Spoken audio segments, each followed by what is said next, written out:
नमस्कार दोस्तों, आज आपका फिर से एक नई कहानी में स्वागत है। तो आइए अपनी कहानी स्टार्ट करते हैं। मेरा नाम दीपक है। मेरी उम्र 35 साल है। मेरे 2 बच्चे हैं और दोनों शहर के एक अच्छे स्कूल में पढ़ते हैं। मुझे अपने बच्चों से बहुत प्यार है और दुनिया के ज़्यादातर सभी माता-पिता को अपने बच्चों से बहुत प्यार होता है और उनके अच्छे फ्यूचर के लिए मैं दिन-रात मेहनत करता हूँ। मेरी अपने कपड़े की दुकान है जो आजकल कुछ कम चलती है। मेरी शादी मेरी एक दोस्त से हुई थी। वह है तो बहुत सुंदर पर ज़बान की तीखी। जो दिल में आता है वह मुँह में बोल देती है। फिर चाहे सामने वाले को अच्छा लगे या ना लगे। मैं अक्सर उसे समझाता हूँ कि ऐसा नहीं करना चाहिए। अगर तुम्हें किसी की बात बुरी लगी है तो उसे मुंह पर नहीं कहना चाहिए। लेकिन उसे मेरी बात समझ में ही नहीं आती। वह कहती है कि मैं डरपोक नहीं हूँ, बहादुर हूँ, कि दूसरों के मुंह पर ही उनकी बुराई कर देती हूँ। लेकिन मुझे उसकी ये आदत पसंद नहीं है। लेकिन अक्सर मैं उसकी इस बात को नज़रअंदाज कर देता था। उसकी इन हरकतों की वजह से आजकल मैं उससे कुछ खिंचा-खिंचा सा रहने लगा था।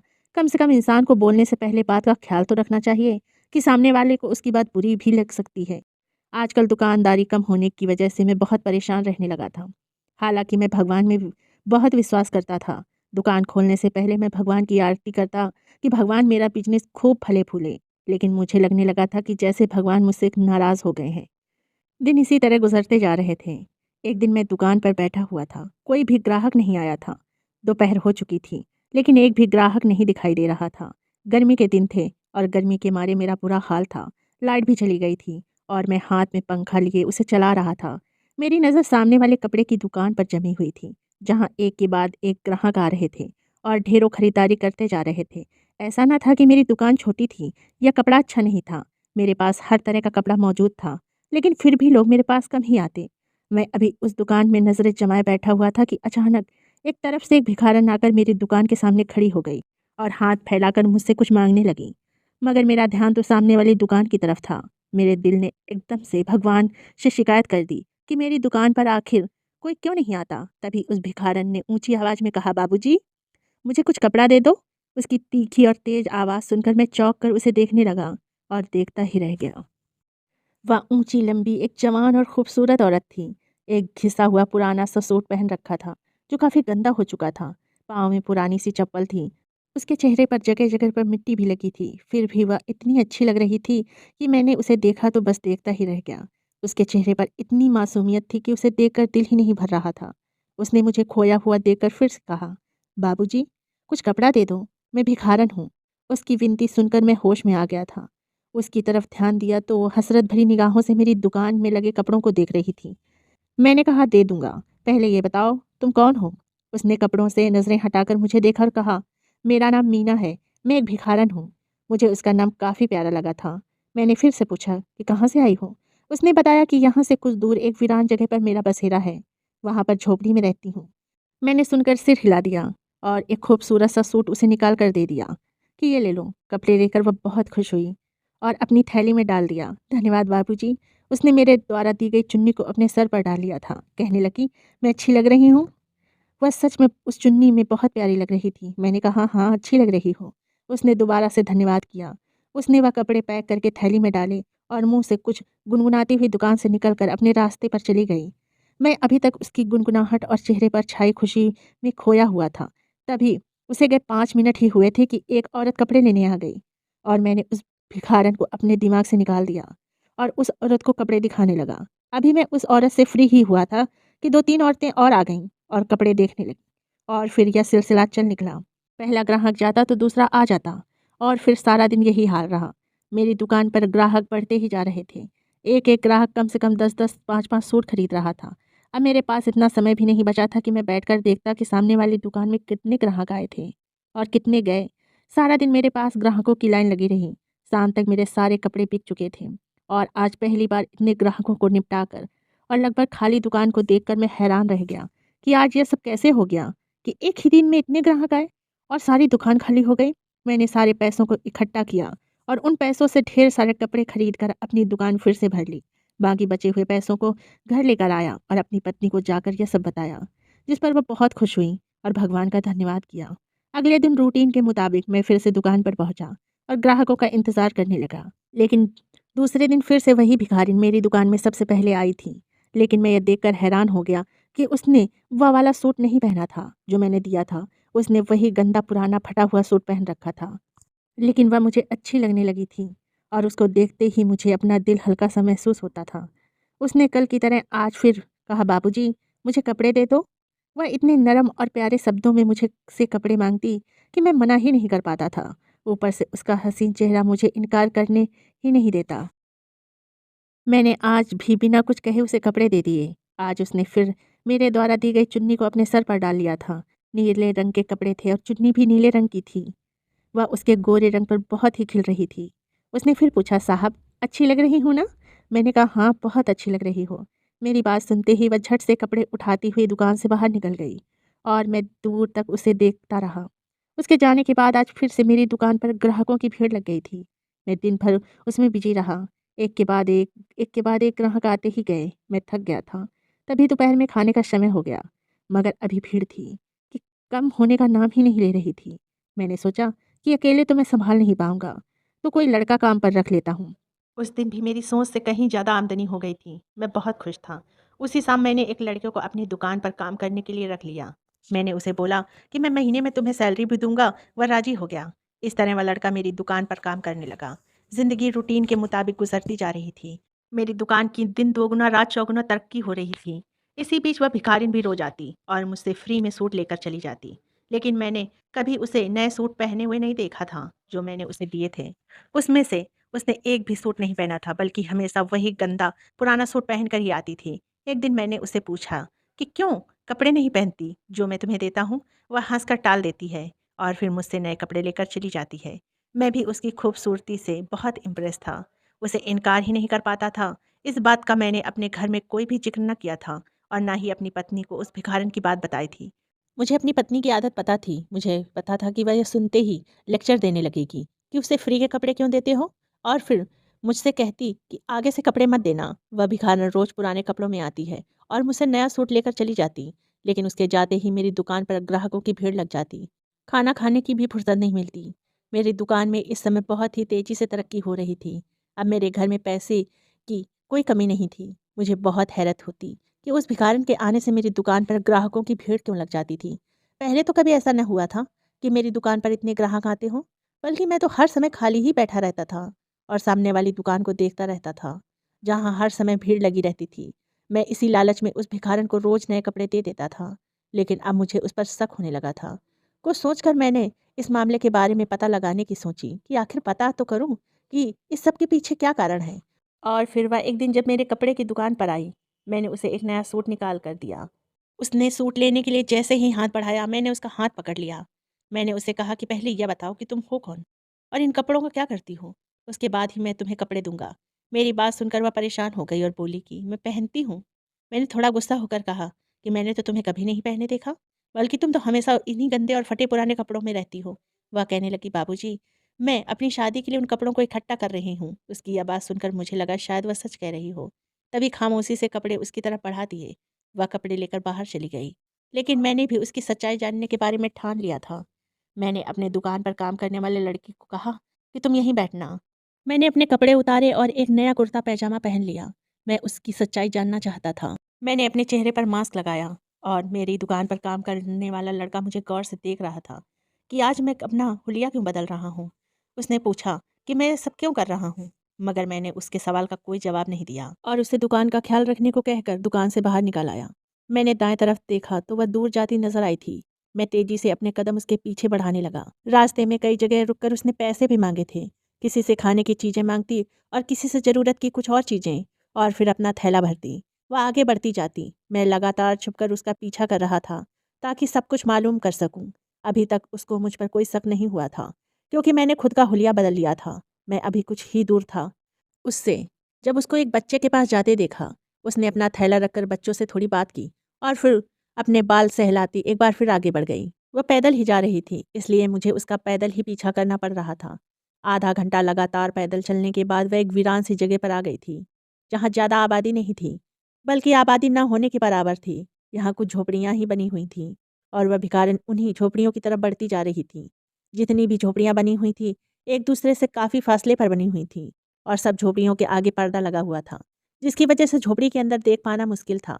मैं उसका पीछा करता रहा और तब तक वह एक झोपड़ी के करीब पहुंच गई थी और उसने पर्दा हटाया। लेकिन यह देखकर मेरी जान निकल गई कि झोपड़ी के अंदर छोटे-छोटे बच्चे बैठे थे, जो रो रहे थे। उनके साथ एक कम उम्र की लड़की भी थी। उन बच्चों को चुप करवाने की कोशिश कर रही थी। वो झोपड़ी में इतने बच्चों को देखकर मैं शक में पड़ गया था कि इतने बच्चे उसके नहीं हो सकते, क्योंकि वह तो शादीशुदा भी नहीं लगती। तो उसका क्या मतलब था? या वह भिखारन बच्चा चोर थी और इन बच्चों को अपने कब्जे में रखा था? उनके माँ-बाप से पैसे लेगी या फिर उनको अपने साथ भीख माँगने के धंधे पर लगा देगी और फिर पैसे कमाएगी। या फिर यह भी हो सकता है कि यह बच्चों को गैर कानूनी तरीके से बेच देती हो। यह सारी बातें मेरे दिमाग में आने लगी थी और अब मुझे उस भिखारन से हमदर्दी होने पर खुद पर अफ़सोस हो रहा था। मैं खुद को कोस रहा था कि उसकी मासूम और खूबसूरत शक्ल देखकर मैं पिघल क्यों गया। मैं उसे इतने समय से फ्री में कपड़े देता रहा। मैं एक पेड़ के पीछे छिपा खुद को कोस रहा था, जबकि मेरी नज़र सामने भिखारन पर थी, जो उस समय कम उम्र लड़की से कुछ कह रही थी। वह लड़की सिर हिलाती उसे कुछ बता रही थी। बच्चे लगातार रोए जा रहे थे, जिसकी वजह से उस भिखारन ने अपने थैले में से सबको फल निकाल कर दिए। सारे बच्चे लगभग 3 से लेकर 10-12 साल के ही थे। मैं अभी उसी को देख रहा था। जब साथ वाली झोपड़ी का पर्दा हटा, वहाँ से एक बूढ़ी औरत बाहर आई। पर मैंने देखा कि वहाँ भी कम से कम 10-20 बच्चे थे, जो करीब 12 से 13-14 साल तक के थे, जिसमें लड़के और लड़कियाँ दोनों थे। वह औरत अब इस भिखारन के पास जाकर हाथ हिला-हिला कर कुछ कह रही थी। ऐसा लग रहा था जैसे भिखारन उस बूढ़ी औरत को कुछ बता रही हो। अब मुझे घबराहट होने लगी थी और घबराहट की वजह से मेरा शरीर पसीना-पसीना होने लगा। मुझे लग रहा था कि यह तो उसका पूरा गिरोह है और इनका यह बच्चों वाला बिज़नेस दूर-दूर तक फैला हुआ है। इतने सारे बच्चों को उसने कैद करके रखा हुआ है। मैं वहाँ से वापस अपनी दुकान पर आ गया और कपड़े बदल कर गहरी साँस भरकर खुद को रिलैक्स करने की कोशिश करने लगा। वह सब कुछ देख मेरा दिमाग हिल गया था और समझ नहीं आ रहा था कि क्या करूं।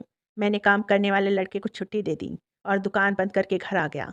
बार-बार मेरी नज़रों के सामने उन मासूम और रोते हुए बच्चों के चेहरे घूम रहे थे, जो उस भिखारन की कैद में थे। न जाने वह उसके साथ क्या-क्या करने वाली थी। यह सोचते ही मेरा शरीर काँप जाता। मैंने अपने बच्चों से भी कोई बात नहीं बताई थी, वरना पहले मैं आते ही अपने बच्चों से बातें करने लगता था और उनके साथ कुछ देर खेलता था।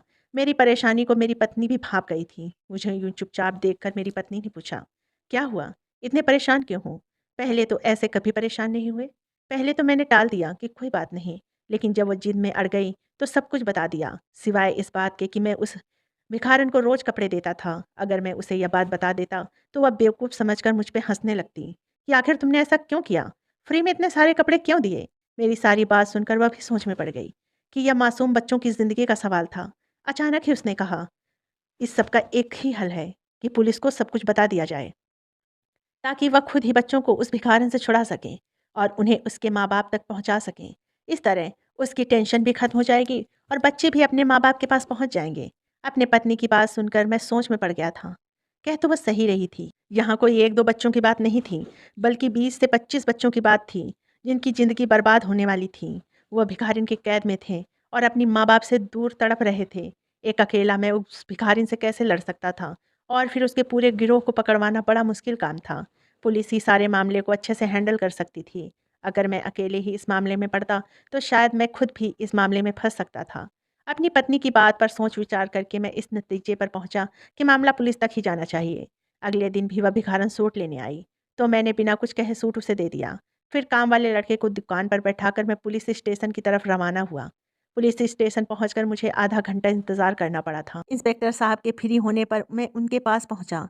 उन्हें सारी बात बता दी, जिसे सुनकर इंस्पेक्टर ने कहा कि वह स्वयं इस मामले को हैंडल करेंगे। पुलिस वाले ने कहा कि तुम हमें बस उस जगह की लोकेशन बता दो या फिर हमारे साथ चलो। मैंने इंस्पेक्टर को उस जगह के बारे में बताया और कहा, मैं आपके साथ ही जाऊंगा, ताकि सब कुछ अपनी आंखों से देख सकूं। मैंने इंस्पेक्टर से कुछ देर बात की और फिर वहां से निकल आया। रूटीन के मुताबिक काम निपटाए, शाम को इंस्पेक्टर का फ़ोन आ गया कि वह इसी समय वहाँ रेड करने जा रहे हैं, ताकि जल्द से जल्द बच्चों को छुड़वाया जा सके और उनके माँ-बाप तक पहुँचाया जा सके। कहीं ऐसा ना हो कि कहीं देर हो जाए। वह भिखारन बच्चों को उसी गिरोह के आगे न पहुँचा दे। मैं उसी समय पुलिस स्टेशन के लिए रवाना हुआ और इंस्पेक्टर से जाकर मिला। इंस्पेक्टर पूरी तरह से तैयार थे। 15 पुलिस वालों की टीम तैयार थी और मेरे जाते ही सब उस वीराने की तरफ रवाना हुए। रास्ते में वे मुझसे पूछ रहे थे कि मैं कौन हूँ और ये कैसे जानता हूँ। मैंने भी बिना बताए छुपाए सारी बातें उन्हें बता दी और फिर छुपाने वाली तो कोई बात थी ही नहीं।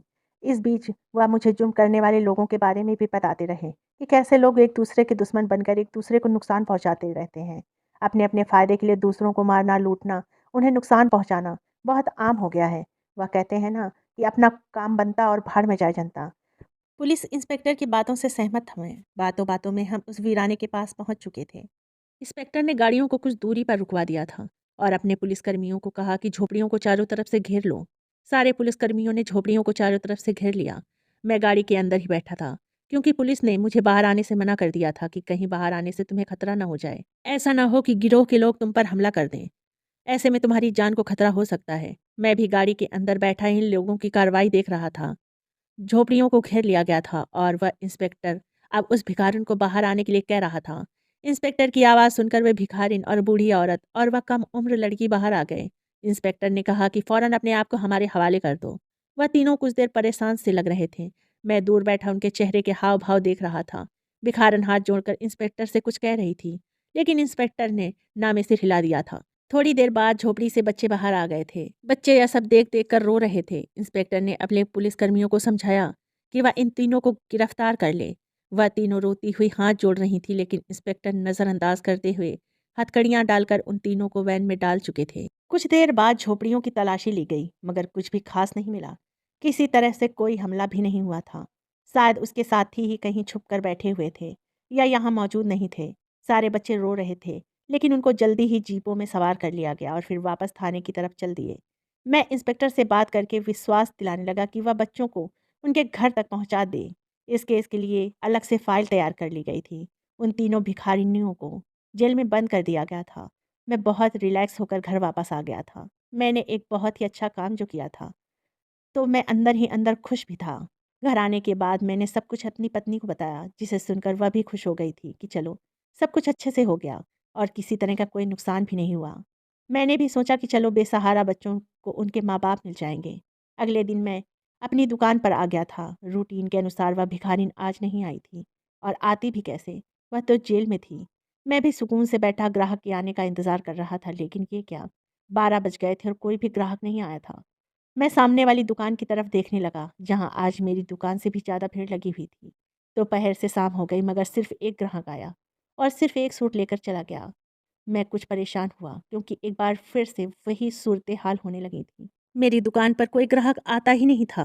कमाई बिल्कुल ना के बराबर हो गई थी। मेरी दुकान पर काम करने वाला लड़का भी परेशान था कि अगर ऐसा ही रहा तो फिर मेरी नौकरी चली जाएगी। मैं भी परेशान था कि अगर ऐसा ही रहा तो मैं इस लड़के को काम पर नहीं रख पाऊंगा। भला मैं उसे सैलरी कहाँ से दूंगा। मैं सोच में पड़ गया था। भिखारिन आती थी, उस दिन तो मेरी दुकान से भीड़ कम ही नहीं होती थी। अब वह नहीं आ रही थी तो मेरा काम एकदम ठप हो गया था। मुझे ऐसा लगा जैसे मुझे उसकी बद्दुआ लग गई हो। लेकिन वह मुझे बद्दुआ कैसे देती। उसे तो पता ही नहीं था कि उसका राज मैंने जाकर पुलिस को बताया है। मैं यहाँ बहुत परेशान रहने लगा था, क्योंकि दिन ब दिन मेरी दुकान पर जो लोग आते थे वह भी आना बंद हो गए थे। मैं सारा सारा दिन बैठा दुकान पर मक्खियाँ मारता रहता और ग्राहकों का इंतज़ार करता रहता। मैं अपनी पत्नी को अपनी परेशानी बताना चाहता था, लेकिन नहीं बताया, क्योंकि वह बहुत चिड़चिड़ी थी। बताने से कोई फ़ायदा भी नहीं था, क्योंकि इसका हल उसके पास नहीं था। हम ग्राहकों को ज़बरदस्ती तो अपनी दुकान पर नहीं ला सकते। एक दिन ऐसे ही मैं इंस्पेक्टर को फ़ोन करके उस भिखारिन के बारे में पूछने लगा, तो उसने बताया कि वह अपना मुँह खोलने को राज़ी नहीं है। उसका यही कहना है कि वह सारे बच्चे उसके अपने हैं। उसके साथ उसकी एक बहन और बूढ़ी माँ है, और वह भी यही कहती हैं कि यह सब बच्चे उनके हैं। उन्होंने कहा कि कहीं से भी कोई बच्चा चोरी नहीं किया गया है, ना ही वह बच्चों को माँगने पर मजबूर करते हैं, और ना ही वह बच्चों को बेचते हैं। उनका संबंध किसी भी गिरोह से नहीं है। अदालत ने भी उन तीनों के खिलाफ सबूत इकट्ठा करने के लिए कहा है, लेकिन उनके खिलाफ कोई भी सबूत नहीं मिला। ना ही उनकी झोपड़ियों से कुछ ऐसा मिला जिससे यह साबित हो सके कि वह कोई इस तरह का काम करती हैं। इंस्पेक्टर के मुँह से यह सब सुन मैं हैरान रह गया। मैंने पूछा कि बच्चों का क्या हुआ? क्या उनके माता-पिता नहीं मिले? वह तो गवाही दे सकते हैं ना कि वह उनके बच्चे हैं या नहीं। इंस्पेक्टर ने कहा कि इन बच्चों में से किसी के माता-पिता का कोई अता-पता नहीं है। अखबार में भी ऐड दे दिया गया है, लेकिन अब तक कोई भी उनको लेने नहीं आया, और वह बच्चे बस रोते रहते हैं और कहते हैं कि उन्हें उनकी माँ के पास जाना है। मैंने हैरानी से पूछा कि कौन-सी माँ? इंस्पेक्टर ने बताया कि वह अपनी माँ, यानी उसी भिखारन को कहते हैं जिसके खिलाफ आपने कहा था कि वह बच्चों को कैद करके रखती है। उसी भिखारिन को अपनी माँ कहते हैं। बूढ़ी औरत को अम्मा और कम उम्र लड़की को मौसी कहते हैं। इंस्पेक्टर कुछ और भी बोल रहा था, लेकिन मैं तो इतनी ही बात सुनकर हैरान रह गया था कि आखिर यह सब क्या हो गया था। मुझे कुछ भी समझ में नहीं आ रहा था। मैंने फ़ोन बंद कर दिया। कुछ तो अजीब था जो हमारी आंखों से छुपा रह गया था। अब तो मेरे दिल ने भी कहना शुरू कर दिया था कि मैं कहीं न कहीं कुछ गलत कर बैठा हूँ। इस बारे में सोच-सोच कर मेरा सर दर्द से फटा जा रहा था, लेकिन कोई भी सिरा हाथ में नहीं आ रहा था। बच्चों के लिए भी अखबार में ऐड दे दिए गए थे, लेकिन किसी ने भी अपना बच्चा नहीं कहा था और ना ही कोई बच्चे को लेने आया था। कुछ सोच समझ मैं दुकान को काम वाले लड़के के हवाले करके और खुद थाने जा पहुंचा और सीधा इंस्पेक्टर से जाकर मिला, जो खुद इस मामले में उलझा हुआ था। मुझे देखकर वह सीधा होकर बैठा, तो मैंने भी उसके सामने जाकर कहा। मेरे कुछ बोलने से पहले उसने कहा कि बच्चों का रो रो कर बुरा हाल है। वह सिर्फ अपनी माँ के पास जाना चाहते हैं। उनमें से जो कुछ बड़े बच्चे थे उनसे पूछताछ की गई है। उन्होंने बताया कि उनकी माँ ने कभी उन्हें मारा नहीं। वह अपनी नानी और अपनी मौसी के साथ रहते हैं। और यही नहीं, उन बच्चों ने बताया कि जब से उन्होंने होश संभाला है तब से उन्हें तीनों के साथ रहते हैं। हाँ, उन बड़े बच्चों ने यह बताया कि कभी-कभी माँ किसी नए बच्चे को ले आती है और फिर वह भी हमारे साथ रहने लगता है और फिर कहीं नहीं जाता। हमारी माँ बहुत अच्छी है, हमारे लिए खाने-पीने और रहने का इंतज़ाम खुद करती है और हम सबसे बहुत प्यार भी करती है। कभी कोई बाहर का आदमी हमसे मिलने नहीं आता। इंस्पेक्टर की बातें सुन मैं हैरान था और उलझ चुका था। मैंने इंस्पेक्टर से पूछा, तो इन सब का क्या मतलब था? इंस्पेक्टर ने कहा कि मुझे तो लगता है कि आपने जो कुछ बताया वह सिर्फ गलतफ़हमी है। इन तीनों के खिलाफ हमें कोई भी सबूत नहीं मिला। ज़रूर आपको कोई गलतफ़हमी हुई होगी।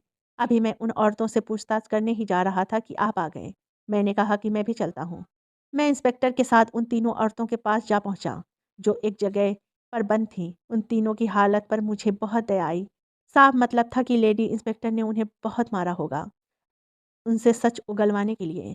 मुझे देखते ही खूबसूरत सी भिखारिन जल्दी से मेरी तरफ लपकी और फिर सलाखों को थाम कर कहने लगी, बाबूजी, अच्छा हुआ कि आप आ गए। मुझे पता था मेरा भगवान मेरे लिए किसी न किसी को मेरा मददगार बनाकर ज़रूर भेजेगा, हमें बचाने के लिए। और देखो, आप आ गए। उसकी आँखों पर विश्वास की पट्टी चढ़ी हुई देख मैं शर्मिंदा हो गया। जिसे वो अपना मददगार समझ रही थी, वही तो असल में उन्हें यहाँ पहुँचाने का ज़िम्मेदार था। इंस्पेक्टर ने खामोशी से हमें देखा। मैंने पूछा कि तुम इतने सारे बच्चों को अपने पास क्यों रखती हो? आखिर ये बच्चे किसके हैं? उसने कहा कि ये सारे बच्चे मेरे हैं। मैं थोड़ा गुस्से में कहने लगा, मैं जानता हूँ तुम शादीशुदा नहीं हो और इतने बच्चे तुम्हारे नहीं हो सकते। उसने कहा, सगे नहीं तो क्या हुआ? मगर मैंने इसे पाला है, तो ये मेरे बच्चे ही तो हुए। छोटी सी उम्र में मेरा बाप गुजर गया था। हम पहले झोपड़ी में रहते थे और माँग-माँग कर गुज़र बसर करते थे। माँ बीमार पड़ गई तो मैंने भीख माँगने को ही पेशा बना लिया, क्योंकि मैं अनपढ़ थी, कोई इज़्ज़तदार नौकरी नहीं दे सकता था मुझे। खुद को इतना मजबूत बना लिया कि कोई मर्द बुरी नज़र डालने से पहले डरता है। मैं गली-गली भीख माँगती, तो कई बच्चे मुझे बेसहारा मिल जाते थे, जिनके सर पर ना माँ-बाप का साया होता था और ना वो उन्हें अपने साथ रखना चाहते थे। बच्चे सड़क किनारे सोते और माँग-माँग कर खाते। कुछ बच्चे तो इतने छोटे कि उनको पता भी नहीं होता कि वह क्या कर रहे हैं, और कुछ बच्चे तो मुझे ऐसे ही मिल गए जो सिर्फ़ 1 या 2 दिन के थे, शायद किसी के पाप की वजह से इस दुनिया में आ गए थे और उन्हें कूड़े में फेंक दिया गया था। मैं उन बच्चों को उठा लाती थी और उन्हें पालती थी, उनकी देखभाल करती थी। ऐसा करते-करते मेरे पास 20-25 बच्चे हो गए थे। लोग बच्चों को अपने से दूर करते हुए ये भी नहीं सोचते कि ये कितना बड़ा पाप है। अनाथ बच्चों के रिश्तेदारों का फ़र्ज़ होता है कि वह अनाथ बच्चों की परवरिश करें, मगर आज के दौर में इंसानियत जैसे मर सी गई है। बच्चों के अनाथ होते ही रिश्तेदार भी उन्हें भूल जाते हैं। आप मेरे बच्चों से ही पूछ लो, मैंने इन बच्चों को पाला है, मेरी माँ, मेरी बहन ने पाला है। उस भिखारिन की बात सुनकर मैं शर्मिंदा हो गया कि मैं कितना गलत समझ बैठा था। इंस्पेक्टर ने अदालत में जमा करवाई रिपोर्ट वापस ले ली थी और उस भिखारिन की माँ और बच्चों को छोड़ दिया था। लेकिन अपने तौर पर कुछ समय तक उस पर नज़र रखवाई गई थी, लेकिन सब कुछ ठीक था, जैसा उस भिखारिन ने कहा था। तभी इंस्पेक्टर ने कुछ लोगों के साथ मिलकर एक छोटी-सी जगह पर एक मकान बनवाया, जिसमें वह सारे बच्चे रह सकें। वाह! मुझे और इंस्पेक्टर को न जाने कितनी दुआएँ देती है। मैं भी उन बच्चों के लिए कपड़े और खाने का सामान भेजता रहता हूँ और भगवान का करिश्मा फिर हुआ कि मेरी दुकान पर ग्राहकों की भीड़ बढ़ने लगी। और तो और, उस इंस्पेक्टर की भी प्रमोशन हो गई। मुझे अब समझ में आ गया था कि यह उन गरीब बच्चों की दुआओं का असर था। भगवान का धन्यवाद किया कि समय रहते मुझे सारी सच्चाई पता हो गई। नहीं तो पता नहीं इन बच्चों और उस भिखारिन का क्या होता। शायद उस भिखारिन को जेल भी हो सकती थी, तो ये बच्चे फिर से एक बार अनाथ हो जाते। अगर दोस्तों ये कहानी पसंद आई हो तो चैनल को सब्सक्राइब कीजिएगा, वीडियो को लाइक कीजिएगा।